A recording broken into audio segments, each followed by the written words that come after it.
పూర్వకాలంలో ఒక రాజు ఉండేవాడు. అతను శక్తివంతుడు, ధనవంతుడు. కాని గర్వం ఎక్కువ, ఓర్పు తక్కువ. గ్రహాల ప్రభావాలను, కర్మ సిద్ధాంతాన్ని అతను నమ్మేవాడు కాదు. ప్రత్యేకంగా శని దేవుడు అంటే అతనికి భయం, నిర్లక్ష్యం రెండూ ఉండేవి. ఒకసారి శని త్రయోదశి రోజు వచ్చింది. ఆ రోజు సాయంత్రం దీపం వెలిగించి శని దేవుని ప్రార్థించాలి అని పండితులు చెప్పారు. కాని రాజు వినలేదు. నా శక్తే నాకు రక్ష అని గర్వించాడు. అదే రాత్రినుంచి అతని జీవితంలో మార్పులు మొదలయ్యాయి.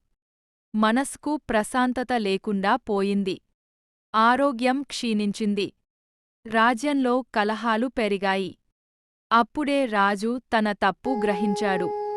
ఒక మహర్షిని ఆశ్రయించాడు.